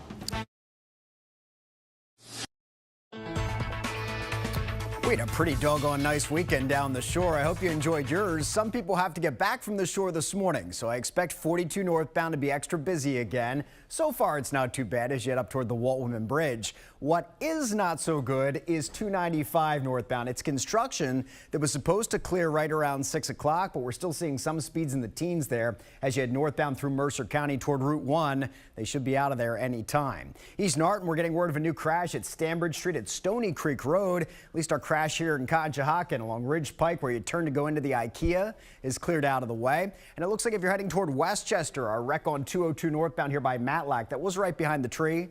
is now not there any longer. Avondale, though, we're still watching the bad crash along Pennsylvania Avenue, Route 41 at 3rd Street. It is jammed there as you come south of the Route 1 Oxford bypass. And in Delaware, not bad so far this morning here along 295. You're heading up toward the Delaware Memorial Bridge. No problems, unlike Friday. What a mess that was. This morning, everything there along 295 is just fine early on this Monday. Matt and Atlanta. Thanks, Matt. The Flyers offseason is heating up this summer. We know Gritty has his 5K coming up. He's training in our yard right now for it, and he decided to wake up early and share more exciting events on the horizon. Go, Gritty, go! You see, he's having a good time out there. He's going to be sweating. Yeah. The Flyers Community Caravan kicks off its shore tour tomorrow, and joining us is the chair of Flyers Charities, Blair Listino. Blair, thanks for joining us this morning. So great to be here. You've come with some fun giveaways that people would be able to get for this weekend. Yes, so we have a beautiful straw hat, a Gritty bottle opener, Flyers keychain, and what is my favorite, a little Gritty straw topper. Why didn't they invent this like decades ago? Yes. Your Stanley straw will not spill with this. That is so cute. It's very cute. Perfect. We'll be at the shore starting tomorrow. He's here, by the way. He is here already. Yep, and Gritty will be joining us at the shore too. So we'll be in Ocean City tomorrow. There he goes. Come join us, get some free giveaways, and then we also just went on sale this morning for the Gritty 5K, which will be held at the Wells Fargo Center. He has to be tired by now. 4th. Jeez. Gritty, you're a lot faster than I thought. I was wondering, and you're not even doing it in like your fast shoes, right? And Blair, we have backwards. We set the lineup. You know, you start in Ocean City tomorrow. You head to North Wildwood, and you go to several shore communities of the community. And then Sea Isle after that. Okay. So that's the kickoff of our community caravan. It's really fun. Everyone's welcome. So if you're down at the shore enjoying the beach, take a few hours off, come see us, get some free gear. How about the run in October? I mean, he's ready. I know. Right? He's ready. And it's fun for the whole family, right? There's going to be the Gritty's Chaos Corner. And there's the Chaos Corner. You want me to sit? Okay. And the Best in Fur competition. Here we go. Woo! Here we are. Okay. Oh, my gosh. Gritty, get him nice and dizzy.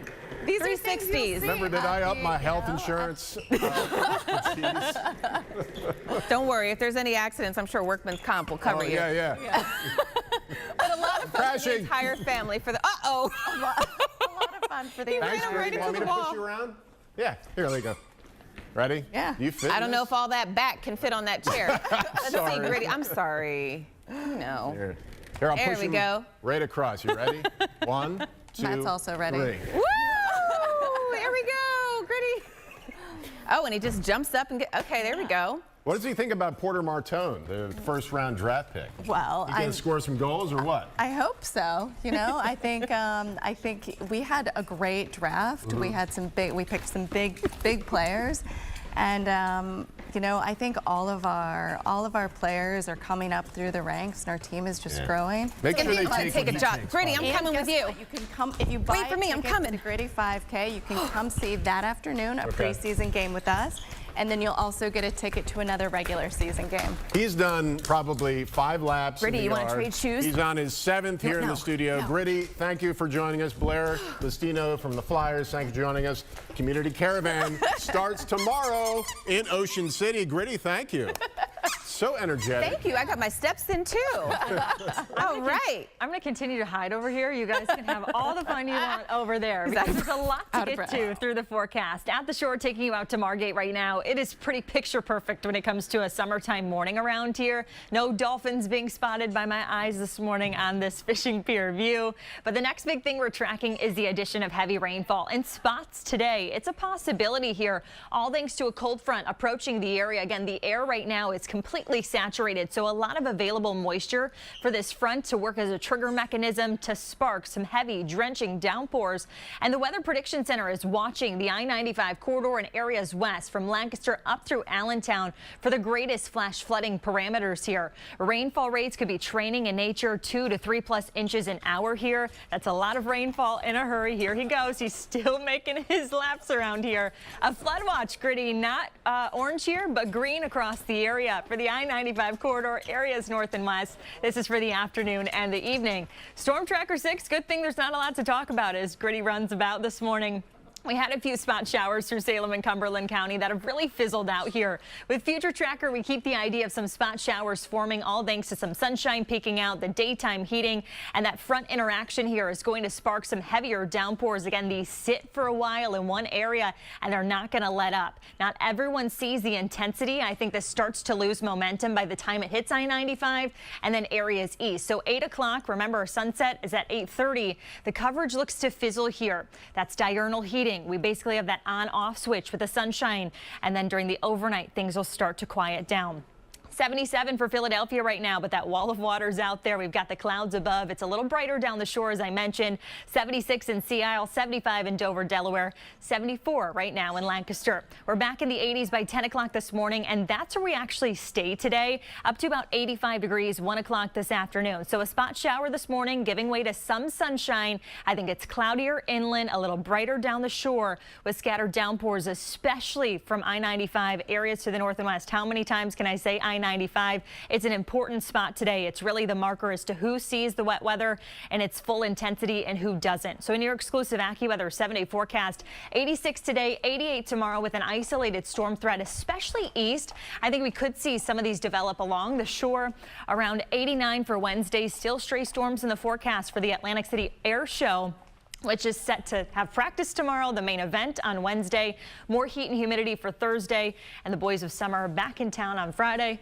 And we'll be tracking Storm Tracker 6 too. And of course, where is Gritty next? Right behind us, doing some laps. He's done like 3 miles so far. Yeah. He has, and I'm sweating just watching. He's got speed. I'm really surprised. Yeah, get him some Gatorade or something, please. Thank you, Gritty. Thank you, Peyton.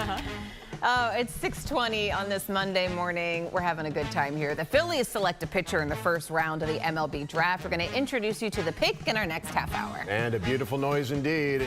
Neil Diamond surprises a sold-out crowd with a sing-along at the musical based on his life. Action News is sponsored by Closets by Design.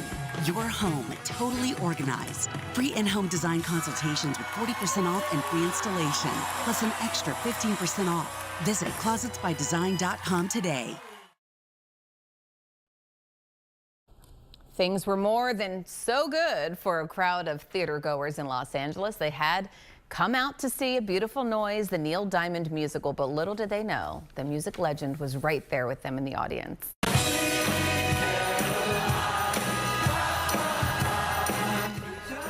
Yeah, the big reveal happened during the show's curtain call. Diamond took the mic and led more than 2,000 fans in a sing-along of his hit, Sweet Caroline. The 84-year-old also took pictures with the cast of the play backstage. Pour me a drink, can I tell you some lies? Now this sign says it all. Nothing finer than baseball in a Jersey diner. A minor league team in Somerset County, New Jersey, took on an alternate identity over the weekend. The Somerset Patriots, the Yankees AA affiliate, became the Jersey Diners on Saturday. The official mascot, a mug of coffee named Joe, made an appearance, and fans and broadcasters chowed down on traditional diner classics while jukebox hits played. Our sister network ESPN featured the Jersey Diners Night, one of several this year as part of SportsCenter's 50 States in 50 Days. Matt.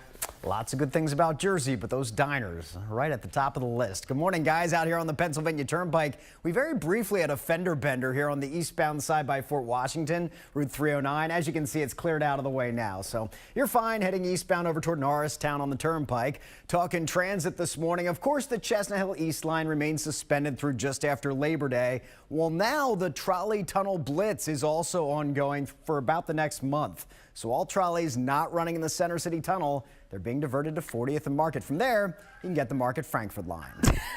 Thanks, Matt. 6:26 now. The city of Philadelphia is at odds with yet another union. This is the last day for members of District Council 47 to vote on whether or not to authorize a strike. Starbucks has some surprises up its sleeve this summer. We're going to reveal one of them in just a bit. The trash is coming off the streets. Residential collection begins in Philadelphia again as District Council 33 members vote on their new contract with the city. Right place, right time. A child seen dangling from the top of a playground slide at a popular city park.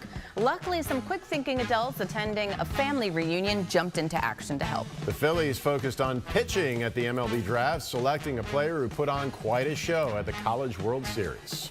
It's 6:30 on this Monday, July 14th. We've been having a good time this morning, but we've got some weather and traffic to get to. Meteorologist Peyton Domschke in for Karen Rogers and Matt Pellman here as well. Probably a good thing we have the All-Star break because if the Phils were at home this week, a lot of storm chances. Lots of rain delay potential there, but we are watching the idea of some heavy drenching downpours taking over during the second half of today. A flood watch already posted from Wilmington, Delaware up to Mercer County, points north and west, so including all of the northwest suburbs into the Lehigh Valley, even the Poconos here. And the ordeal that sets up is not what's happening with Storm Tracker 6 right now. We did have a few spot showers through Salem and Cumberland County. Our attention turns to a cold front, and this is going to collide with the tropical air that's in place, and it's going to start to bubble up in intensity, all driven by the heat of the day. So the action is still well out to the west, still through the Ohio River Valley. That makes its way to us as we go through the afternoon, but specifically into the evening here. So things popping isolated in nature as soon as we hit midday. For any of your lunchtime plans, I'd keep an eye to the sky, but things get bullish in coverage here. Brighter tones on your screen, heavier rainfall rates, potentially exceeding 1 to 3 inches per hour. And some of the hardest hit zones just a week ago are going to be under the gun today. So I've stopped the clock here at about 6 o'clock tonight. This could coincide with some evening drives, but at least for now, it's dry for most of you. We're popping some sunshine. More is found this morning down the shore, and highs today, they're limited back in the mid 80s. So our heat wave number 4, it's going to break today, Matt, not back in the 90s today. And those storm chances, those evolve during the second half of the day. We'll go through it hour by hour coming up. I'm going to run the errands early today. Like Gritty? And then get home. Yes, exactly. Run, run, run. Good morning, Peyton. Good morning, everybody. Out here on the Schuylkill Expressway, traffic was not running over the weekend. We had no traffic moving on the westbound side as they did some repaving work, but they got everything reopened about 7:30 last evening. So the Schuylkill westbound is ready for you this morning. It's smoother, and it's starting to get a little busy there heading into University City. 95 definitely busy here on the southbound side in the typical spot here by Cottman on down toward that work zone by the Betsy Ross and Allegheny Avenue. We're also watching a serious crash this morning in Avondale. It's along 41 Pennsylvania Avenue at 3rd Street. You can see it is jammed up there, especially coming south of the Route 1 Oxford bypass. Have a crash in East Norton as well, Stambridge Street at Stony Creek Road, but it's not bad on the northeast extension or the east-west turnpike with speeds in the 60s and 70s. Speeds are not that high on 295 northbound in Mercer County. It's late running construction. It looks to me like they're trying to clear things out, but as they pick up the cones, some single-digit speeds there on the northbound side of 295 heading up toward Route 1. And watch out for some shore traffic this morning on 42. A couple extra minutes on that travel time early on this Monday morning. Matt. Thanks, Matt. Happening now, these piles of trash across Philadelphia should slowly begin going away. Residential trash pickup resumes today with District Council 33, which includes sanitation workers, back on the job. The union struck a tentative deal with the city last week. Union members are voting on the terms today. Action News reporter Corey Davis is live in the East Falls section, awaiting the cleanup crews. Where are they, Corey? Matt, good morning. This is one of several neighborhoods across Philadelphia with trash pickup on Mondays, and people have their trash cans out here, trash bags, on this side of Midvale Avenue as well as the other side of the street. Residents are telling us that they just had to wait it out, and they know it will still take several days to catch up. It's about time, but also, I feel like it's a big job for whoever comes through. It's kind of made a mess of the city. In the city, there's a lot of moving parts. You can't expect everything to work perfectly forever. So when something like this happens, you kind of just have to take the punches as it comes. So along with trash pickup, a number of other city services that stopped during the strike, including libraries, rec centers, and pools, will continue to return to normal operations today. The more than 9,000 blue-collar city workers of District Council 33 walked off the job on July 1st, and trash quickly started piling up. The strike ended last Wednesday, July 9th, but the city needed several days to resume full operations with curbside trash pickup starting today for residents with trash day on Mondays. Union officials say on average, members of DC 33 earn $46,000 a year. Under the tentative agreement, they'll receive a 3% raise in each year of the next 3 years with a $1,500 bonus the first year. Members will begin voting today to accept that agreement. People need to be able to live and work in the cities that they take care of. And I hope that this actually shows Philadelphians how important our sanitation workers are, how important our librarians are and our libraries are, and how to support public service workers. So looking ahead, those union members start voting today, but they have all week to cast their vote, and we're being told that everything will be counted up on Monday, with those final results also announced that day as well. Reporting live here in East Falls, Corey Davis, Channel 6 Action News. Yeah, we'll see what the results are. Thanks, Corey. Philadelphia's white-collar union, District Council 47, is in the midst of a strike authorization vote. The members work in professional services in the city. Today is the final day for its members to vote for the authorization. Union leaders tally the numbers tomorrow. DC 47 wants higher wages and improvements to health benefits. An authorization would only mean union leadership could call a strike if they cannot come to a contract agreement with the city. A new alert for PACO riders this morning. The train system is rolling out temporary overnight service changes. PACO says this all being done to address safety and sanitary concerns. The action cam was there as cleaning got underway overnight. The changes will only impact weekday service from midnight to 4:30 a.m. and during that time trains will operate every 2 hours. Starting today through July 25th, the Lindenwold and 8th and Market Street stations will be closed overnight. The 9th and Locust Street station, which is usually closed during that time, will be open instead. More changes are set to roll out through the end of August. A family reunion in South Philadelphia's FDR Park may have spared a young boy from serious injury. Definitely right place at right time. The curious toddler fell from a tall slide and is okay thanks to the quick reflexes of some nearby adults. Video from an Action News viewer shows the child climbing on top of that silver tube slide at the Anna Verna playground over the weekend. Some family members at the reunion saw everything unfold. Child fell after someone told him to come back down. One man says his cousin dove just in time to break the child's fall. After he stopped the initial impact or the force from him falling, it softened the blow and he hit the ground, but it wasn't like a very serious impact. So luckily he was there and he actually hit his head, but the impact wasn't that bad. Yeah, so from what we are told, the child will be okay. The MLB All-Star break is now underway. Kyle Schwarber opted out of tonight's home run derby in Atlanta, while the Phillies' other All-Star, Zach Wheeler, chose to rest his arm instead of pitching in the game tomorrow. The Phillies ended the first half of the season in first place in the division after narrowly defeating the Padres yesterday. JT Realmuto doubled in Bryce Harper with the go-ahead run in the 8th inning, and the Phillies win it 2-1 to avoid the sweep. The Phillies also picked up a new pitcher last night during the first round of the MLB draft. Action News reporter Catherine Scott is live at the ballpark with details on this selection. Looks like someone who could strike some guys out, Catherine. I think so. Yeah, he certainly has. Well, fans are really excited about this pitcher. They're also really excited that their team finally gets a little bit of a break. And keep in mind, this time next year, the All-Star break festivities will take place here in Philadelphia.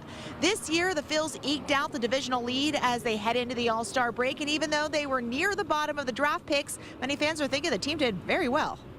The Philadelphia Phillies select Gage Wood. With the 26th overall pick in the first round of the MLB draft, the Phillies selected pitcher Gage Wood from the University of Arkansas. There are celebrations in draft rooms, and then there's what's happening right now in Philadelphia. Because to get Gage Wood there, it was the best swing and miss fastball in the entire country this year. Last month, the junior right-hander threw the third no-hitter in the history of the Men's College World Series. I think it was 119 pitches in that game, and it was quality stuff from pitch 1 to pitch 119 at the very end. We saw a strong-bodied competitor that goes out there with big stuff, dominates with his fastball and curveball. Wood, listed as 6 feet and 205 pounds, is known for having one of the best fastballs in the draft. The Phillies say they envision him as a starter. But since the Philly bullpen could use some help right now, a lot of fans want to know, could the Phils rush Wood through their system to get him ready to help for a playoff push this year? Another college pitcher who went in the first round of the Phillies, Aaron Nola, who reached the majors in 13 months. We talked about Liam Doyle. If you want to rush him to a bullpen, you can rush him to a bullpen. Well, the Phillies are a team that they're in contention now. I don't think it's ever really easy to predict how fast a person's going to have the ability to move. I do know he has the potential to move quickly. I think he's a guy that the Philadelphia fans are going to learn to love. So he's got that type of You said Moxie, our fire. It's somebody that I think is pretty easy to get behind. Also in local draft news, catcher Caden Bodine of Haddon Heights was selected by the Orioles in the first round. We're live at the bank. Catherine Scott, Channel 6 Action News. All right, Catherine, thank you. It's 6:40 on this Monday morning. Let's take a live look outside right now from Sky 6 at the shore.com camera. The Ocean City Boardwalk looking nice. See some blue skies out there. Not a lot of clouds. Let's check in with meteorologist Peyton Domschke to see if today or any day this week will be great shore days. Today actually might end up being one of the better shore days of the entire extended stretch, and that is not for everyone. Not everyone is going to enjoy plentiful sunshine today, as we are watching a cold front on the move. It's going to be a slow goer here, and that's why the Weather Prediction Center has actually put out a level 3 out of 4, a moderate risk for flash flooding today for the urban corridor, Philadelphia to Wilmington, Delaware, out to our exclusive radar site in Lancaster County, including the Lehigh Valley and all of the northwest suburbs. Think of those spots that were hit hard by wet weather just less than a week ago, 3 to 5+ inches that waterlogged the system already. It's not going to take much to see localized flood concerns. Now, the severe weather parameters on the lower side today can't rule out something gusty in nature, as a cold front will be on the move. That will spark showers and thunderstorms this afternoon and evening. As for now, just a few little itty bitty showers from Salem to Cumberland County. Most of those have fizzled, so it's quiet and dry for the most part this morning, despite that tropical air being locked in place. So just like the folks on the Ocean City boards, if you want some morning activity, especially for those inland zones, this morning is the time to do it. We're up to 83 for Philadelphia by 11 o'clock this morning. Isolated activity pops afternoon, becoming more numerous and widespread through the evening. I'll have the latest breakdown with Future Tracker hour by hour coming up in less than 10 minutes. Matt, Aliana. All right, Peyton, thank you. It's 6:42, and there's something special brewing at your local Starbucks. The coffee chain had customers buzzing by teasing a surprise on social media. We have new information about a deadly shooting spree in Kentucky that started with a traffic stop and ended at a church. 2 women are dead after a gunman opened fire at a Baptist church in Kentucky yesterday morning. 2 other church members at the Lexington church were injured in the shooting, one critically. Law enforcement says this began when police pulled over the gunman for a traffic stop earlier that morning. He shot and injured that state trooper and then fled. Then police say the gunman carjacked another vehicle and ended up at Richmond Road Baptist Church. The suspect was shot by responding law enforcement and was pronounced deceased at the scene. Police are investigating whether the gunman had a connection to the church. There continues to be fallout over the handling of the Jeffrey Epstein files, especially among President Trump's most vocal supporters. Sources telling ABC News that Deputy FBI Director Dan Bongino is considering resigning. A Department of Justice memo last week said Epstein had no incriminating client list. It also concluded the convicted sex trafficker died by suicide in prison. Bongino reportedly wanted more information released, but was blocked by the Justice Department. Over the weekend, President Trump continued to support Attorney General Pam Bondi over the handling of the case. New images show the destruction from 2 wildfires that are tearing through the Grand Canyon in Arizona. The National Park Service says flames already consumed the historic Grand Canyon Lodge and destroyed at least 50 other buildings within the park. The park's north rim will remain closed to visitors for the rest of the 2025 season as a result. Officials say lightning sparked one of the fires, dubbed the Dragon Bravo fire, back on July 4th. It has scorched more than 5,000 acres so far. Peyton Domschke gets us set for the AccuWeather Work Week. Good morning, Peyton. Yeah, and things could be electric around here come later today as we are tracking a cold front. This morning, cloud cover for some of you. It's brighter down the shore with a few spot showers. I think those start to ramp up in activity by the time we hit midday. But some sunshine, also a drier spot today in the entire area is going to be east of I-95. That doesn't mean you're exempt from seeing showers. I think just the bulk of your daytime hours are spent dry, with scattered downpours developing, especially through the northwest suburbs in the Lehigh Valley this afternoon and evening. All this said, there is a flood watch posted. Our rainfall rates could be pretty intense, 2 to 3+ inches an hour. That could lead to localized flooding concerns. And the severe weather parameters, they're pretty low, but not non-existent. A gusty thunderstorm could still exist embedded in the activity that will flare up. North and west of us is a cold front that is slow to budge here. We're watching a decaying complex of showers and what were storms now pushing to the north and east. Just a few spot showers were reported through southern New Jersey, Salem and Cumberland County. Most of that has fizzled out, so we're dry to start the day despite that tropical humidity being locked and loaded, and that is going to interact with the heating of the day too. So already by about 12 o'clock, any lunchtime plans, keep an eye to the sky as some of the northwest suburbs, the Lehigh Valley, start to see more discrete cells here. While the main event still holds off by about 4 or 5 o'clock, our exclusive radar site in Lancaster County, the first to pick up on the activity as this continues then to push east. Again, this is still thriving off the heat and the humidity of the day. 7 o'clock, Montgomery County, Bucks County, just on the fringe of I-95. Newcastle County seeing some heavy downpours here. And then we lose the heating of the day. Sunset, 8:30. It's like an on and off switch this time of the year. And likely seeing that intense coverage start to fizzle, but still some showers, perhaps a rogue downpour through South Jersey. Right now, the clouds are above. The sunshine is trying to shine through. It's 77. Our dew point in the middle 70s. That's that measure of moisture. It's elevated, so our heat indices still feeling like the upper 70s, but likely feeling even warmer as we head through the afternoon. 74 in Chalfont, 70 Tabernacle, 77 in Sea Isle, and 72 right now in Middletown, Delaware. As we time out your morning, we're back in the 80s for Philly by about 10 o'clock this morning. Still some breaks of blue trying to sneak through the clouds. I think it's cloudier inland today. Brighter down the shore, 85, 1 o'clock in the afternoon, and that sunshine continues to fuel the atmosphere. Only 86 degrees is a call from AccuWeather today, watching those scattered downpours and storms. And through your exclusive AccuWeather 7-day forecast, 88 tomorrow, isolated storm chances. I think that's better east of the city, and it's trending a little drier than what models were indicating yesterday for the day tomorrow. It's still humid with stray storms around by the time we hit Wednesday. More heat and humidity on Thursday, and we're back around 90 degrees. All dependent on when those showers and downpours set up is going to determine each and every single day's high temperature. But we're still around 90 through the end of the week, even into the weekend, watching a spot shower or downpour, and the humidity levels all week long are not going to budge. Horizontal hair season is still in full swing. You know. It's I kind of appreciate like your hair forecast. like Groundhog Day, just kind of the same sort of thing over and over. It's July. I guess so. We're out on doing the it. Schuylkill You're our Andy Expressway. McDowell. There we go. You know, it's the same thing over and over with the heavy volume and the sun glare. And this morning, we were getting reports of a fender bender. I think this is it. Westbound side here by the Conshohocken Curve. As you can see, it's not a big deal. It's just been causing a little bit of brake tapping. 22 minutes to go westbound, 20 minutes on the eastbound side into town. 95 southbound has its typical delays through the work zone, a 24-minute ride.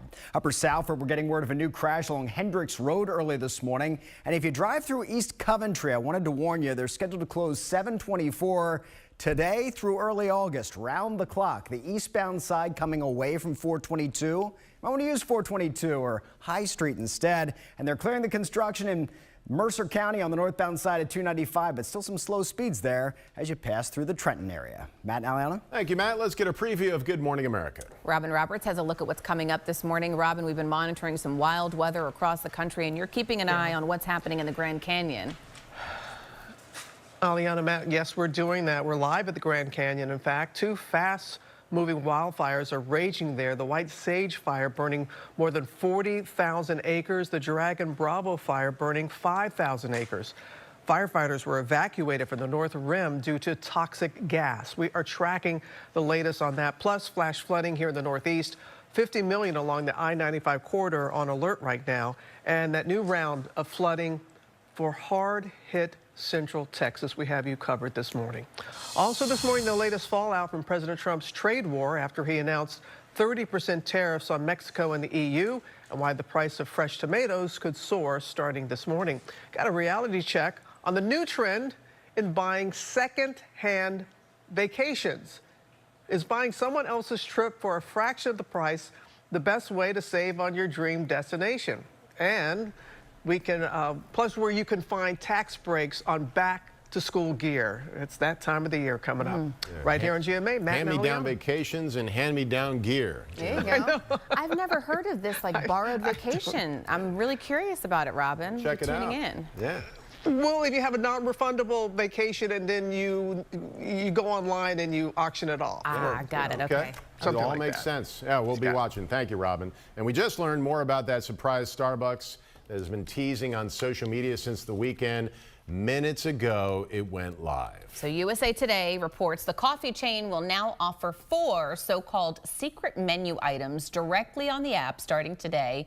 And those are popular drink customizations that are not on the regular Starbucks menu. They are cookies on top, drag fruit glow up, lemon tea and pearls, and just add white mocha. They've got some fun names. Goes well with breakfast 7 days a week. Starbucks is also launching a $25,000 contest to design the best new custom drink.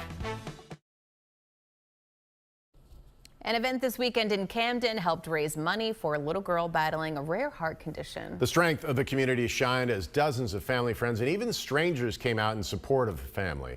5-year-old Melanie Hunter is currently undergoing treatment, and her parents say will need a heart transplant.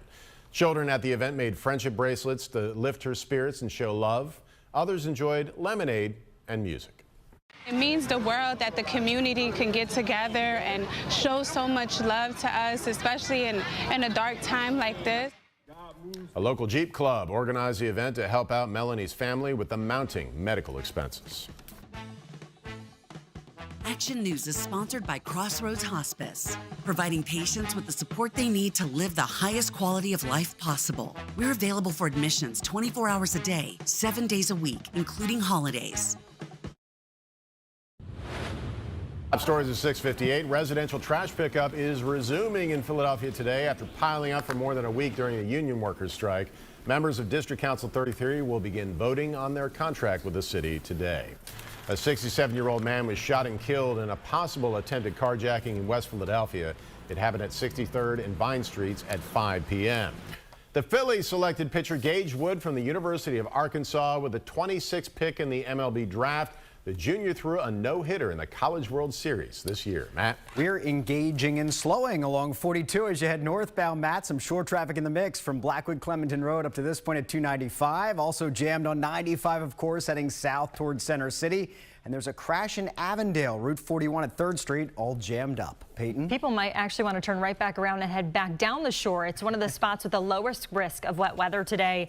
Up to 77 for Philadelphia right now. It still feels like the upper 70s, but likely to feel even warmer through the height of the afternoon, all thanks to that tropical humidity. It's going nowhere anytime soon, and our rain chances return pretty scattered in nature. A flood watch has been prompted for the I-95 corridor, the northwest suburbs into the Lehigh Valley. As we head through the afternoon and evening, we could be talking about a lot of rainfall in a short window of time. All right, we're going to have to keep that 6 ABC app handy to make sure we're monitoring the rainfall. And of course, GMA is up next. We'll see you back here tomorrow morning. Action News is sponsored by Hutchinson Cooling, Plumbing, and Electrical. Your local home service team for same-day AC repairs and second opinion system installs with free estimates. Book today for expertly better service.